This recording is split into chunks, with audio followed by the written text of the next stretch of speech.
Itu dia laporan lengkap berkaitan dengan isu yang akan kami bawakan kepada anda, iaitu kebersihan di restoran Mamak. Itu fokusnya pada pagi ini sebab kita percayalah mungkin ada yang sedang menonton kami ini pun di kedai Mamak. Sedang berada di kedai Mamak kan?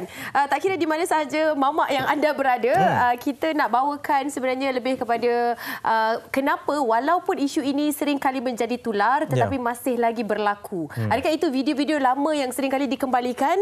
Adakah sebenarnya itulah realitinya Mamak sememangnya kotor? Ataupun apakah sebenarnya pencerahan yang kita nak bawakan kepada anda? Kita ingin bersama dengan Datuk Jawahar Ali selaku Presiden Presma. Assalamualaikum Datuk. Terima kasih banyak-banyak Datuk. Hari ini banyak soalan yang kita nak bertanya kepada Datuk. Ya betul. Tadi bingkisan tu pun meruntun hati jugalah kepada Datuk Jawahar Ali. Nanti kita akan bersama dan kita ada teknologis Muhammad Syukur Senapi, Pengarah Pematuhan dan Pembangunan Industri, Program Keselamatan dan Kualiti Makanan Kementerian Kesihatan Malaysia. Terima kasih Tuan sudi bersama dengan kami. Okey, Datuk, mungkin yang pertamanya menjawab kepada semua laporan itu tadi. Dan juga ada video-video yang tular, itu pastinya tidak membantulah kan dalam isu kita pada ketika ini. Apa sebenarnya yang boleh Datuk katakan berkaitan dengan kebersihan di restoran Mamak terutama ini Datuk? Sejujurnya lah, kita akuilah mungkin ada kes-kes terpencil seperti mana yang ditularkan bahawa ini ada macam umpamanya dia basuh pinggan dalam tong sampah yang tinggi, bekas tong sampah. Tak tahu tang mana dia punya mentaliti pemilik restoran tu. Saya tak boleh menegakkan benang yang basah. Okey, salah. Salah tetap salah. Kita akut. Dan benda-benda ini sebenarnya banyak penambahbaikan dan kami saya sebagai Presiden Presma Persatuan Pengusaha Restoran Muslim Malaysia, kami ada lebih 12,000 rangkaian restoran di seluruh Malaysia dan kami memang menitik beratkan, kita tak pernah kompromis itu. Kalau dari segi kebersihan, kami alu-alukan lawatan-lawatan daripada kesihatan, daripada pemantauan daripada PBT, KKM juga yang berkala. Dan mungkin ada satu dua kes seperti mana yang kita nampak bila ianya menjadi tular dan penghususannya dia akan merangkumi semua seolah-olah semua mamak ni kotor. Yalah, kerana nila setitik ni habis rosak susu sebelanga. Kan? Dan kita dah tengok ni dalam kisah yang kejap tadi kan, dia kata semua mamak memang kotor. Nauzubillah kepada saya. Ayat-ayat macam tu lah. Saya tak apa lah, tapi kita berlapang dada lah Tapi rasanya kalau sejujurnya memang komen-komen macam ni saya rasa kita ambil secara positif. Nasihat saya pada pengusaha restoran, kita perlu membuat sesuatu langkah-langkah positif untuk jangka masa panjang.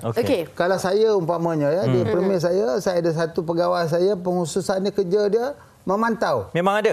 Itu saja kerja dia, memantau kebersihan. Dan dia tak ada schedule, dia tak ada pukul 5 pagi, antara 9 tak ada shift lah, tak ada shift. No shift, at any time dia boleh pergi mantau. Dia akan cek segala benda di kedai tu, daripada kuku panjang, rambut potong tidak, cukur ke tidak, baju gosok ke tidak. Dan mana tapi ini adalah inisiatif premis lah. Ini maksud saya hendakkan semua ahli-ahli persatuan saya juga melakukan. Kita jadikan satu budaya baru dalam perniagaan kita. Dan bila mana saya amalkan dah lebih 2 tahun dah, dan saya rasa pegawai pemantau ni lagi strict daripada pegawai kita ni, KKM. He won't compromise on anything. Dan dia pun banyak minta nasihat juga daripada pegawai kesihatan, daripada pegawai PBT yang datang melawat. Saya akan minta beliau ada bersama dan mendengar nasihat-nasihat beliau. Itu saya rasa banyak bantu dan saya berharap. Dan benda-benda ni sebenarnya bukan saya kongsi di sini, saya juga kongsi ke dalam WhatsApp group. Ada lebih 12,000 ahli persatuan yang pemilik restoran ni. Kita minta mereka beri kerjasama. Jangan nak menyanyi takat itu ini. Tak ada alasan sebenarnya kebersihan ni. Sebab semua individu ataupun semua pengusaha kena ambil berat tentang perkara inilah. Sebab kalau tidak habis rosak semua image yang dipaparkan. Kita akui memang ada mamak yang sangat bersih. Tuan Syukur, bagaimana pendapat ataupun standard standard yang perlu kita fahami? Ada graf di situ A kebersihan lah kalau kita tengok masuk di restoran, kebersihan A, kebersihan B, kebersihan C. Jadi bagaimana pemahaman kita terhadap perkara itu sebagai pengguna, sebagai pelanggan terhadap sebuah restoran itu, apa yang kita boleh fahami tentang grade-grade yang diberikan kepada restoran-restoran mamak khususnya? Okey, terima kasih. Saya nak betulkan dulu, penggredan ni dia ada di bawah purview di bawah PBT. Bagi PBT yang besar, memang yang well equipped memang PBT yang akan buat semuanya. Bagi PBT yang kita kata so-called handicap lah kita katakan, kebanyakan tu adalah pemeriksaan tu akan dilakukan oleh pegawai daripada kesihatan dan dikongsikan pemarkahan tu dengan PBT dan PBT akan macam kolaborasi lah bersama PBT. Itu adalah berdasarkan penilaian berdasarkan risiko yang kita ambil lah. Saya rasa PBT pun menggunakan borang yang sama dengan kita. Kita akan menilai berdasarkan risiko-risiko yang wujud dan demerit akan berlaku. Kita bagi markah keseluruhan penuh, tetapi akan demerit berdasarkan ketidakpatuhan. Dengan demerit itulah akan menentukan grading dia nanti. Adakah dia dalam kategori yang cemerlang A, selalunya kita letak saya rasa sama dengan PBT, melebihi 86%, dan B dan C. Dan jika berisiko tinggi untuk mendatangkan kemudaratan, selalunya adalah elemen-elemen penutupan premis tu. Boleh diambil tindakannya. Berdasarkan daripada grade tersebut. Markah yang kita dapat dalam pemeriksaan secara risiko. Dari sudut KKM sendiri, garis panduan yang perlu ada untuk kebersihan daripada mamak ni? Secara asasnya bukan mamak. Bukan hanya kepada mamak. Semua premis. Semua premis. Kita termaktub di bawah peraturan-peraturan kebersihan makanan. Di bawah peraturan ni, dia ada beberapa yang meliputi. Satu, dia adalah syarat kepada tuan punya sendiri, pemilik premis. Apa syarat dia dalam tu? Syarat pengendali makanan, pengendali bangsa pekerja dia tu ada syarat. Ada syarat dia. Infra dia. Kemudian contoh dia macam Datuk tentang latihan pengenali makanan tu. Latihan pengenali makanan, suntikan. Itu adalah syarat yang kita tetapkan. Dan juga tentang pengendalian makanan dan perkakasan dalam aspek penyimpanan, penyediaan dan penghidangan. Dan juga keperluan pengangkutan ada bila you nak transportkan makanan pun ada dalam peraturan-peraturan kebersihan makanan 2009 tu. Inilah yang bagaimana kita standard yang kita guna pakailah dalam rangka kita kata tata kelola lah. Tata kelola yang perlu dipatuhi. Dan saya rasa memang dah cukup sempurna segala peraturan-peraturan yang disediakan. Tetapi untuk pematuhan Datuk, untuk pematuhan, seperti mana Datuk juga sebagai pengusaha premis melihat kepada pematuhan yang perlu dilakukan, kenapa masih terjadi lagi, Datuk? Dan apakah tindakan daripada Prisma sendiri untuk mengingatkan pengusaha-pengusaha yang lain ini supaya peraturan-peraturan ini dipatuhi, tidak berlaku perkara-perkara yang seperti tular bagaimana kita melihat pada visual yang sememangnya sangat menggerunkan bila kita melihat pada situasi yang berlaku. Sedih rasanya. Saya perlu katakan dulu sebab memang bergenang air mata kami. Memang kita pula peminat mama kan. Tapi tengok video macam itu, jadi bagaimana, Datuk? Kami mungkin tak ada sebarang kuasa mutlak lah. Sebab saya sebagai presiden sebenarnya kena jawab di luar sana. Yalah. Kalau saya sebagai ahli biasa lain, saya presiden, sebab apa-apa insiden yang berlaku di restoran mamak ni, saya juga bertanggungjawab. Dan seboleh mungkin saya juga dalam penguatkuasaan saya memang mengalu-alukan pemantauan berkala. Kalau saya ada permis di KLIA umpamanya, bahagian keselamatan makanan, dia akan datang cek, ambil sampel-sampel makanan. Nak tengok dia punya cek kualiti makanan. Lepas tu macam TY2 suntikan oksigen khusus punya makanan tu memang dah berkala lah. Tengok kita buat untuk serangga apa semua ni kan, adakah kita buat berkala. Ini semua memainkan peranan sebenarnya. Kita nak naikkan imej mamak ni. Kalau 12,000 ahli saya ni 12,500, katakanlah 12,000 ahli ni semua up to date lah. Kalau ada 10 yang jadi isu ni keseluruhan, itu yang kita panggil tadi, kerana nilai setitik rosak susu. Betul lah. Yang kes-kes terpecah ni yang mungkin bawa kepada imej ni, Datuk. Dan saya juga ingin tekankan bila YB Tuan Engkau Ming, Menteri KPKT, dia melontarkan pandangan, dia kata mana-mana permis yang dapat A, B dan mungkin C saya akan consider untuk keluarkan lesen. Bawah tu dia takkan KPKT akan halang untuk mulakan lesen perniagaan. Saya sokong penuh. Sungguh ramai yang melatah. Mana mungkin sesuatu nak buat dalam masa singkat. Dan YB Menteri pula bagi sampai 2025. Saya ada perjumpaan dengan KPKT. Saya kata, what for you have to wait another 2 years? Mengapa tidak kita laksanakan segera? Dalam kawasan 204 ni beretika, biar dia mendidik pemilik-pemilik restoran. Kita bukan cakap soal mamak je sebenarnya. Mungkin pagi ni kita highlight mamak. Fokusnya sebenarnya kalau tanya tuan syukur ni keseluruhan industri. Sebab yang lain tak viral lah tu. Ada lagi satu yang saya terkilat. Bila mana berlaku insiden-insiden ni, kita tak pernah kata pula restoran Cina sekian kotor, restoran India, seolah-olah mamak ni satu imej yang kita untuk memperlekehkan. Kerap diserang lah. Mengapa tidak mention aja restoran dia gini-gini, jangan sebut mamak. Tapi itulah tak media ni pun kita tak boleh nak kata kan. Kat media satu branding, lagi satu. Saya rasa branding mamak itu dah terlalu kuat dah tu. Sampai ada lagu tu kan. Sampai lagu pun dia ambil tu. Jangan bagi mamak nyanyi pula ni. Saya ada satu soalan ini berkenaan mungkin dengan pekerja-pekerjanya yang ada kan. Mungkin cawangannya terlalu ramai, pemilik pun ramai sekarang ini. Dan pekerja mungkin ada yang dibawa dari luar negara. Macam mana sebenarnya proses untuk menyaring bahawa mereka ni faham tentang etika food and beverage dalam negara kita, restoran ini, mengendalikan makanan? Last week saya ada berjumpa satu industry player yang menyediakan untuk khusus untuk melatih pekerja-pekerja yang baru dan yang lama berkala. Maknanya panggil dia orang buat macam seminar, satu seminar, keluarkan sijil pada mereka. Benda ni mungkin kalau dia masuk sekali, lepas tu bukan tak masalah kot. Kan? Rasanya, we don't mind. Dan bayaran daripada kita untuk seorang dalam RM50 saja. Mana etika bekerja. Kalau those days, kalau mula-mula kita bawa pekerja asing ke Malaysia ni, ada satu kilang besar di PJ, dia sampai dia kena latih macam mana nak guna tandas. Mungkin sebab dia tempat lain-lain negara mereka tu mungkin tak ada tandas terbang awaknya kan.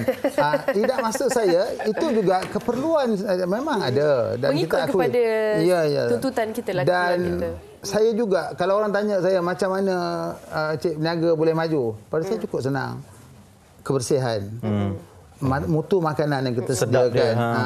Tak payah nak sangkut tangkal-tangkal apa semua, itu semua karut. Ini sebenarnya macam mana kita menyantuni pelanggan yang datang kepada kita. Kalau saya secara peribadinya, saya mengambil pendekatan semua premis Ali Maju, kami ada 22 setakat ni, memamerkan nombor telefon peribadi saya sampai ke sudah. Sebab? Sebarang aduan lah. Sebarang aduan. Berkaitan kalau dengan dia kata servis lambat ke, kadang tu baru duduk seminit, dia kata aku duduk dah 20 minit tak ada orang datang tanya. Tapi kita ada CCTV untuk memantau keadaan semua ni. Tapi betul. Apa pun bila mana pelanggan mengadu, kita terima secara positif. Janganlah nak argue pula, you baru duduk lah, that's not the way. Tapi saya nampak bila mana saya praktikkan benda ni, ada perubahan. Terlalu banyak perubahan. Dan pelanggan dapat terdirect pada kita. Dan kita kadang ada kat jabatan kerajaan paming ke nombor tapi telefon sampai sudah tak ada orang jawab. Itu satu insiden lah. Tapi pada saya perlunya pendekatan ini juga yang saya minta pada ahli-ahli persatuan saya, pastikanlah kalau seboleh mungkin biar semua restoran mamak ni B pun tak nak. B pun tak nak, A saja. Seboleh mungkin. Okey, kita nak tanya juga kepada Tuan Syukur kan, apakah sebenarnya tindakan yang boleh dilakukan oleh pelanggan apabila ada sedikit sebanyak mungkin yang kurang senang, maknanya tindakan-tindakan daripada pekerja-pekerja seperti mana yang tular kan, basuh pinggan dan sebagainya tu, ada kita nampak tindakan itu hanyalah viral saja sekarang ni. Viral, lepas tu tak ada, kita tak tahu adakah report dia, laporan dia sampai kepada pihak KKM seperti mana yang viral, dan tindakan pihak KKM sendiri melihat kepada yang tular bagaimana? Okey, sebelum tu saya lebih kepada mencari root cause kepada isu ni kan. Saya nampak kepada lebih kepada Datuk Seri tu mungkin kepada perbezaan budaya tu. Culture kita berbeza budaya kan. Dia nak assimilate dengan apa yang masyarakat Malaysia amalkan tu mungkin mengambil masa tu. Walaupun kita mensyaratkan tentang keperluan salah satu adalah latihan pengenali makanan. Yang kita harapkan dengan ilmu yang dia dapat tu dia amalkan. Ilmu dapat diamal, lain ilmu tak amal lain tu Okey, pengamalan ilmu ni saya setuju dengan Datuk punya tadi tu, ada satu macam license officer yang akan memantau. Itu salah satu yang kita harap akan merubah daripada punca itulah. Okay. Dan memang banyak perubahan sejujurnya bila kita amalkan benda tu. Okay. Kami selain daripada mendidik, kami juga akan menghukum. Itu terpaksa lah kan. Merotan penguasaan kena ada. Okay. Kita tak nafikan mood kepada aduan yang kita dapat tu banyak melalui sosial media kita, melalui website kita. Tahun lepas hingga tengah Oktober sehingga lebih kurang 1,700 lebih aduan yang kita dapat. Okey. Dan kita cuba selesaikan. Betul, kami tak sepanjang masa akan ada di semua premis. Itu hakikat yang kena terimalah. Jadi kita amat menghargai segala pemakluman balas. Maklum balas daripada masyarakat, pengguna sendiri. Kita semua kan. Datuk pun pada satu ketika jadi pengguna. Memaklumkan balik, memaklumkan kepada kami untuk kami very targeted kepada yang isu-isu yang kita cuba selesaikan. Kalau tuan-tuan tengok, setiap aduan tu kami jika dimaklumkan, kami akan memaklum balas kepada pengadu apa tindakan yang telah kita buat. Alright. Itu antara yang kita inilah. Okey. Baik. Kita sebenarnya masa sangat mencemburui kita. Ini sahaja yang kita ada. Tapi kita nak singgah di Facebook. Ada komen-komen ni, Datuk. Tuan Sukur, jomlah sama-sama kita lihat. Daripada Zahid Pak An ni kata, tidak digalakkan makan nasi campur di restoran mamak sebab lauk nasi campur ialah lauk semalam. Mereka panaskan semula lauk semalam. Bukan lauk segar baru masak pada tak. Saya rasa tak semua mamak lah macam tu ya. Zahra Adam pun ada komen ni, Nem, katanya. Tengok tandas dulu. Datuk, ada lagi satu Datuk ni. Jangan ni lah. Zahra Adam katanya, tengok tandas dulu. Kalau berkarat tak payahlah makan di restoran tersebut. Tandas ni saya setuju sangat. Maknanya datang-datang kita pergi tandas dulu tengok. Itu juga apa yang saya buat. Kalau saya pergi ke luar kawasan, ke luar negara pun, kita tengok mana rupa tandas dia. Tandas bersih maknanya dapur bersih. Agak minta-minta lah. Tapi kalau tandas tak semenggah, tapi kat luaran dia nampak 7 star pun, memang ke laut lah. Baik, okey Tok. Yang terakhirnya, sikit nasihat kepada semua secara ringkas lah. Untuk ialah kebersihan kedai mamak ini sentiasa dipantau sebenarnya, tidaklah dibiarkan sahaja. Tapi dalam masa yang sama juga perlu ada penambahbaikan daripada setiap premis ni, Datuk. Silakan. Tapi sebelum tu saya juga ada nak sampai pesan nak share dengan Tuan Mak Sukur jugalah. Akta Kementerian Kesihatan Malaysia di bawah kurungan 1.3 ini sebab bila mana ada pelanggan-pelanggan merokok di permis, ini juga punca-punca kotoran bila merokok. Sebenarnya Malaysia ni dah tak dibenarkan merokok di permis makanan, tapi ada juga yang jahil. Dia merokok di kedai. Ketegak. Ayat lain tu kita tak boleh guna di sini. Saya ada pengalaman ya, umpamanya ada satu permis saya sendiri di area Sepang, saya telefon KKM sendiri bagi tahu ada pelanggan merokok, minta mereka datang ambil tindakan. Tapi saya orang pertama yang dikeluarkan saman kerana gagal menghalang pelanggan merokok di permis. Ini saya rasa sesuatu yang perlu diulang kaji, diharmonikan. Saya juga sempat dan saya juga insyaAllah akan angkat pada YB Menteri jugalah. Kami bersetuju sangat-sangat penguatkuasaan untuk berhenti merokok ni, tapi orang kita harapkan ni, juga yang terbaik. InsyaAllah kita doa sama. Amin. Masa sangat mencemburui ni. Sampailah kepada penonton semua perbincangan kita. Sekali lagi kita ucapkan terima kasih banyak kepada Datuk Jawahar Ali, Presiden Presma dan juga Teknologis Muhammad Sukur Senapi, Pengarah Pematuhan dan Pembangunan Industri, Program Keselamatan dan Kualiti Makanan Kementerian. Terus maju, nanti kita kena mengetih lah. Bau panjang habis semua ni. Okey, kita berhenti seketika.